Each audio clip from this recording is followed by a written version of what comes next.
my viewers on Global TV. Today we have with us Major General Shashi Asthana, a veteran and globally recognized strategic and security analyst who have authored more than 400 articles, veteran infantry general with 40 years of vast experience at national and international levels. He has held various key appointments in Indian Army and United Nations. He is TV commentator, speaker in various strategic military forums, United Nations organizations and universities. He has been interviewed by various national and international news channels, newspapers, organizations on strategic, military and UN-related subjects. His on governing body of Confederation of Education Excellence, International Organization of Education Development and other UN organizations. He is also on advisory board of your very own Global Advisors and Consultants Corporation and also expert group challenge member of IOED, representative in United Nations, Chief Instructor at United Services Institute of India, the oldest think tank of India. He has been awarded twice by President of India, twice by United Nations, including former Prime Minister of Moldova and International Police Commission. We are going to discuss about current ongoing conflict between Russia and Ukraine, and specifically, I'm going to ask him about India's stand on this issue, because India has been abstaining from voting from United Nations, and world is watching what India is going to say or what India is saying on this matter. We are going to speak about ongoing Russia and Ukraine crisis. It's been almost 2 months and there has not been any sign that Russia will stop its special military operation as it has been defined by Russian government. Major General Shashi Asthana, welcome on the show. Sir, lot has been said about Russia's aggressiveness in Western and Indian media. How will you define about Russia's military operation in Ukraine?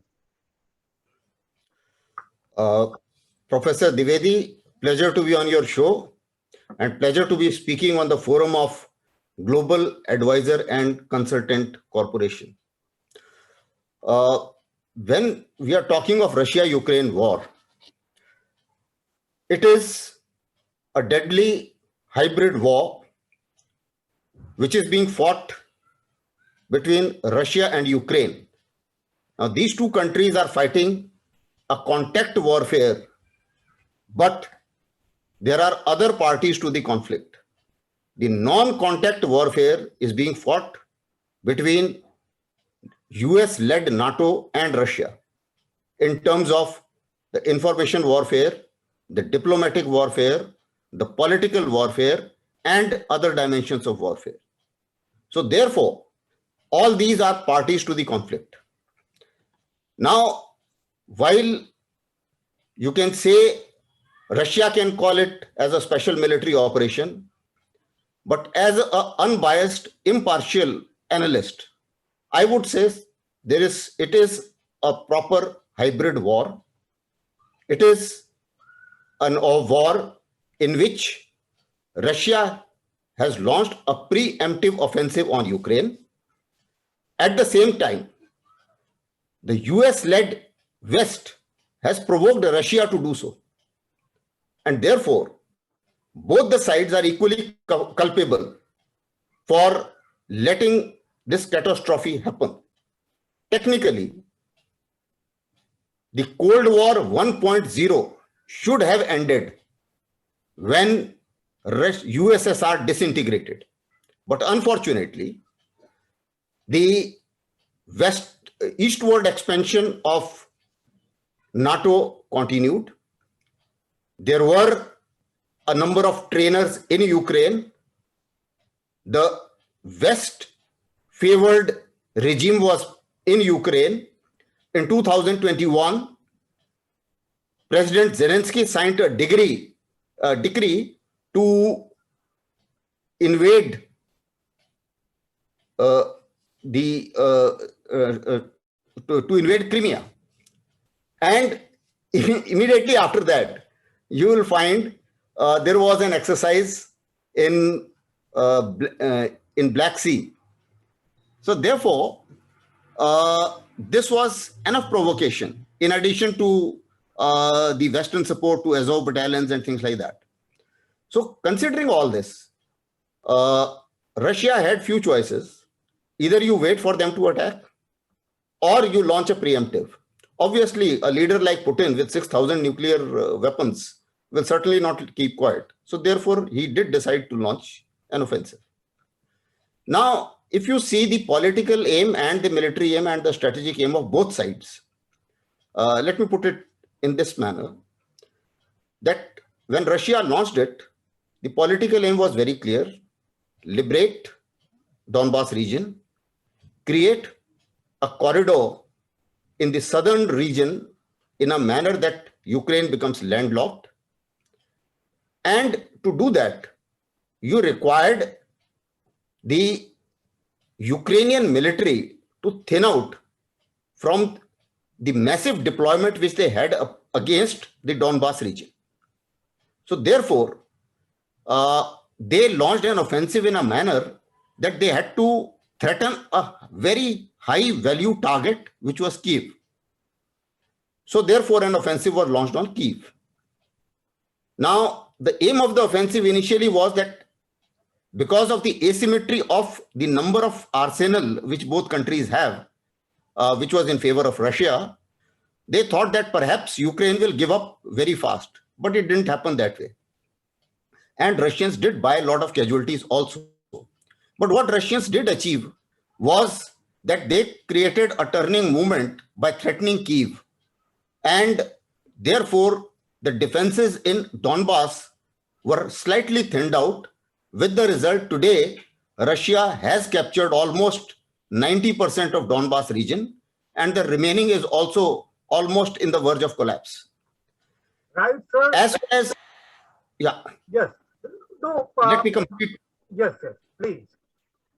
Okay, so therefore, as far as the military aim is concerned, their aim was to destroy Ukrainian military potential so that it never becomes a launch pad to fight Russia or launch pad for NATO to threaten Russia.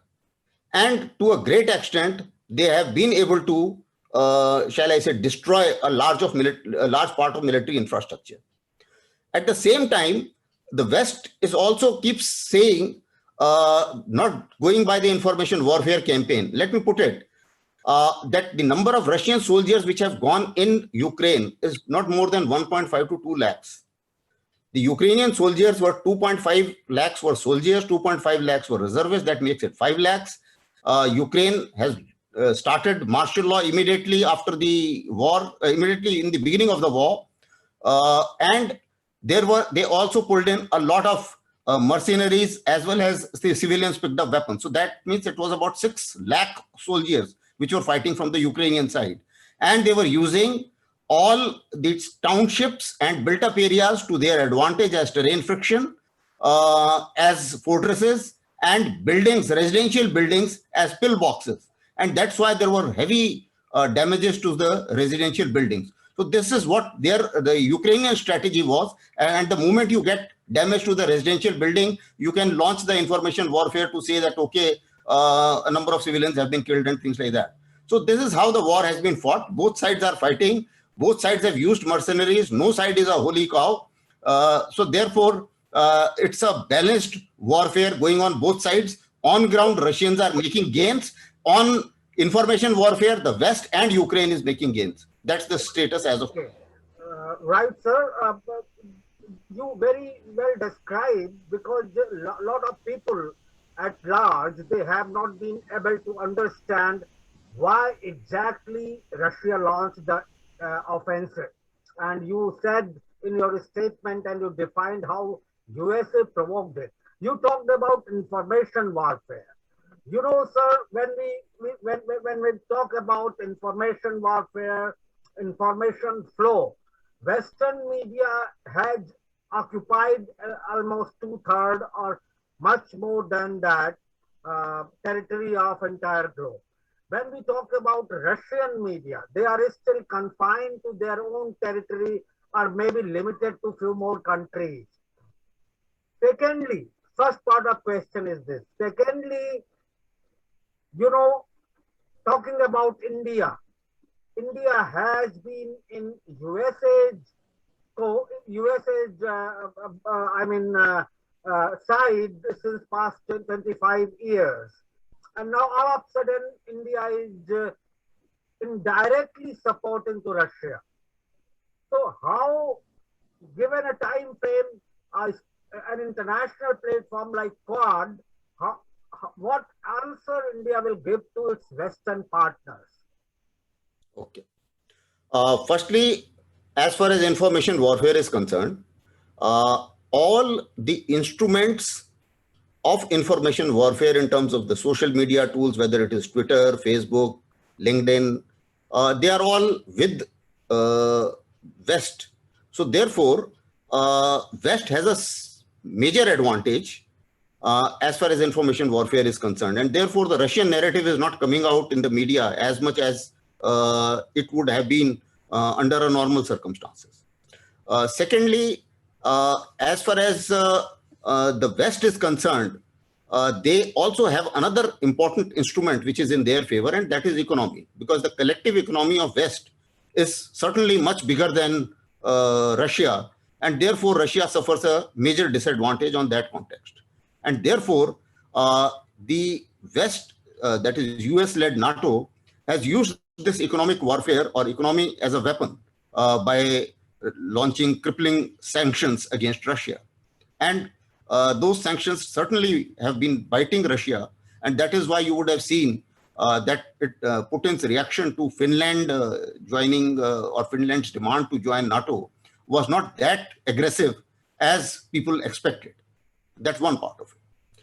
Now coming on to the India's stance. Firstly, let me make very clear to the Western audience, India is not supporting Russians' offensive into territorial integrity of Ukraine. India is being impartial in this entire Russia-Ukraine war.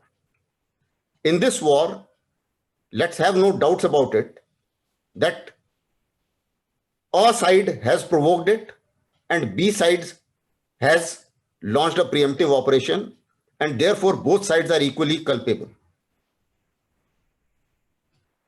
Both sides have done almost the same thing, whether in this war or earlier.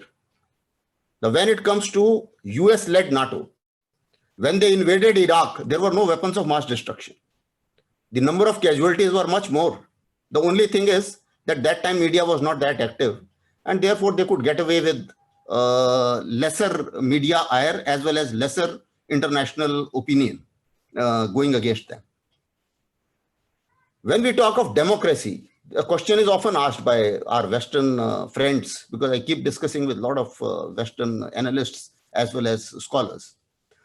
Why we are not siding democracies? Now, if you recall, very recently, I'm not going into history now, in Afghanistan, there was a democratically elected government, but US-led NATO decided to sign a peace deal with a terrorist organization called as Taliban. And after that, Afghanistan is destroyed forever. So where was the democracy, call for democracy or pain for democracy at that point of time? Similarly, when it comes to closer home, India, China launched incremental encroachment into India, whether it was Doklam or it was many other places, including the current standoff at Ladakh. Has China been sanctioned by West? The answer is no. Because the economic entanglement and engagement with China is so heavy that West fears sanctioning China. And therefore, everybody is actually doing things what suits their national interest. As far as what Russia is doing now was done by USA in Iraq. So I don't visualize that there is any difference between the two. So if that is so, how do you expect India also is a sovereign country and has got a strategic autonomy? Why should anybody insist India in being party to the conflict when it is not? We didn't start this conflict. The global implication of this conflict are that we are paying for extra oil. The cost of oil as well as the food commodities is growing globally, including India. Now, why do you want us to join a particular war and prolong it further? Because the entire effort of West is to add fuel to the fire and prolong it further. So therefore, India's principled position is that to stop this war, let's have peace, talk, let's have diplomatic solutions. And this war was an avoidable war with few security guarantees. This war could have been avoided. The global catastrophe could have been avoided. A lot of our Western friends keep saying that it is because India is over dependent on Russia because of military hardware, etc., and that is why India is perhaps siding Russia. No, that is not the only reason. Yes, that can be one of the considerations, but the stance is principled one. We cannot be seen to be party to this war, and therefore we genuinely decide not to be party to this war, and that's our sovereign decision. Okay. So that's one part. Yes. My next question is, will India continue to carry its diplomatic and strategic stand indirectly in favor of Russia? Let me use this word, or the stand which it has shown in the United Nations. And if India continue to do so, do you see that United States of America by any means can create any hurdle in future Russia-India military deal as it has done in past in case of cryogenics technology? Can you hear me? I couldn't hear you properly. Okay, I will repeat. Can you hear me, sir? Yeah, I can hear you now. My question was, do you think India will continue to maintain its stand in the United Nations and other international platforms to indirectly support Russia, let me use this word, or continue to abstain in voting, in future voting in United Nations and other international platforms? And if India does so, do you see by any means United States of America can create any hurdle in future Russia and India military deals as it has done in past in case of cryogenics technology? Firstly, India as well as US, we are strategic partners and both are matured countries and matured democracies. So therefore, I think enough has been done between the two governments to explain each other's position. So as far as Prime Minister Modi is concerned, when he went for Quad, I think a discussion did take place. And in these discussions, I think our position has been clarified quite well. Similarly, when Prime Minister Modi went to Europe, that time also, I think with all leaders, he has clarified the position. Similarly, all the speeches which India made in United Nations, they clarified these positions very well. So I do not visualize that there should be any change in the stance of India. India, again, at the cost of repetition, I will say, we are not supporting Russia. We are supporting an impartial stance. And we are not becoming party to the conflict. So this is our position and will remain so. Now, Right. as far as USA is concerned, you spoke, your last part of the question was, how does it impact on relationship in future? Uh, the I do not visualize that there should be a problem for the simple reason, because today India needs USA as well as USA needs India. USA strategically, as per, if it had gone as per the, shall I say, teachings of their forefathers, they shouldn't have dealt with China and Russia together. And they should not have got involved in the activities to bring China and Russia together, but they have done so, unfortunately. Now, having done that, to take on this challenge or to take on China's challenge in Indo-Pacific, they need India very badly. Similarly, we also need USA very badly to take on China challenge. And this is a partnership which understands this very well. So I visualize that this partnership will, and it's an open partnership because our channels of communication with USA are as much open as we have with other countries. India is in a unique position and a very good position that all the parties to the conflict are Indian friends. Today, there are very few leaders like Prime Minister Modi who can pick up a telephone and speak to Russian president as well as Ukrainian president as well as USA president. So therefore, even when the things go bad, I'm sure our Western friends will require India, because India will continue to be able to nurture peace with the parties like Russia as well as others. So therefore, as of now, the situation may not be so wherein people may require India to speak for them or otherwise, but there may be a situation where there may be a need for Indian mediation, and therefore the channel should remain open. So I think our Western friends must understand the importance of India in that context. Okay. Finally, the last question is, post disintegration of Soviet Union, USA remained as only superpower. And now let it continue, sir. There is no issue. At least we are having your audio. So USA continued to enjoy the status of only superpower.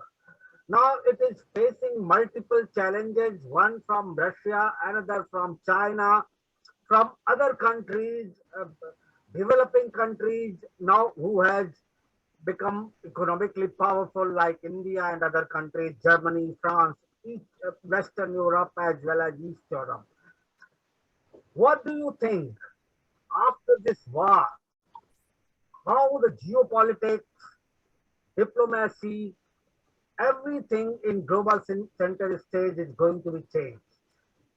If it is going to be.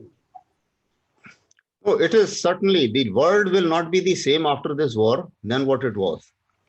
Because for many reasons now, China and Russia have been pushed to a very close embrace, and therefore it is a formidable challenge. Now, to tackle this challenge, certainly the countries have to get together. There will be various groupings which will come. And let me put it, when I talk of groupings, United Nations, because of its peculiar structure of P5 countries and veto power, has almost become defunct, because no worthwhile resolution can get passed in the United Nations, because Russia as well as China both are veto wielding powers.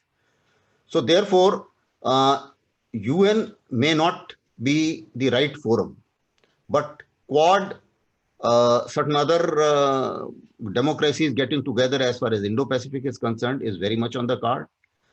Today, Quad may be a non-military alliance, but if Chinese aggression becomes unbearable for the world, then the intentions can change, because we have done Malabar exercises and there are, shall I say, interoperability exists, the military posturing exists in Indo-Pacific, and therefore the intentions can change at a short notice. So that's one part of it. The second issue is that, yes, the Chinese, shall I say, over dependence was very well noticed during COVID period. The world is aware now that in post-COVID scenario, you have to have diversify. So decoupling from China is a trend which has started. And that is why you would have seen in the Quad Forum, lot of steps have been taken for an alternate uh, economic system, for an alternate technological system, for an alternate cyber system, for an alternate education system, for an alternate infrastructure system, so that the dependence on China reduces, and then only you can tame China to some extent, or make them behave in a rule-based order. So that's one part of it. The second issue is certainly the sole superpower. USA certainly has an edge even today. Their defense budget is more than the next six countries put together. It is still a dollarized economy in the world, and they still have a very strong hold on economy as well as information warfare. So at least for next one decade, I do not see that US has a challenge from being the sole superpower. But at the same time, USA will not have that kind of, shall I say, the autonomy, because that will keep decreasing. They will have to carry other countries along and other medium level powers along, which also includes certain powers in the European Union, which will come up as a bloc, as I see. And European Union also may not follow on the dotted lines of United States after some time. Because if you see in this Russia-Ukraine war itself, the while US may have gained, their arms manufacturers must have gained, their energy supply may have got a brighter chance, their contractors to build Ukraine must have got a brighter chance, and Russian influence has decreased. But as far as Europe is concerned, it will no more be as peaceful because the threat of Russia will continue. There are a whole lot of mercenaries, there are a whole lot of this thing, and the biggest dent which has been made on Europe is energy crisis or their energy security. So slowly and slowly, they will also emerge as a bloc and as a united bloc. So that's one issue which I visualize, that they will also emerge as a power, as a united Europe. So I visualize that there will be many. It will be a multipolar world. There will be many. There will be many who will strive for the strategic autonomy, and that is how the world will shape up. And everybody will need each other. We will need US. US will need us, and everybody need not follow blindly. Like our position and our congruence of interest is very much there in Indo-Pacific, but we need not follow everything what US does, right or wrong, in Ukraine. So therefore, that is the kind of adjustments which will be seen more often. Like this is what I call it as a strategic balancing. Now everybody is doing strategic balancing today. Even if you see, Taiwan is doing more trade with China than USA, despite all the threat. Japan's trade with China is more than what they are trading with USA. And it is not coming down. Taiwan's trade has grown, and so has Japan's trade, which has grown with with China. So therefore, strategic balancing.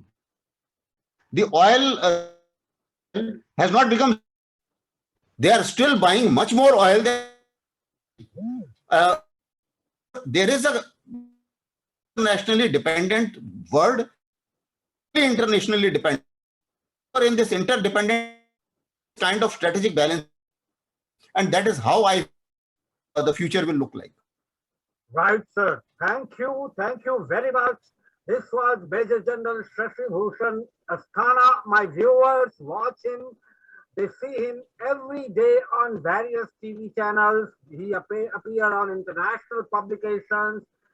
Just to name a few, South China Morning Post and Beyond and other TV channels. You can see him every day speaking on defense and international affairs topics. It was my pleasure having him on this show. Thank you, sir. Thank you very much. Thank you. Thank you. It was a great pleasure speaking to the community of GACC. Thank you. Thank you.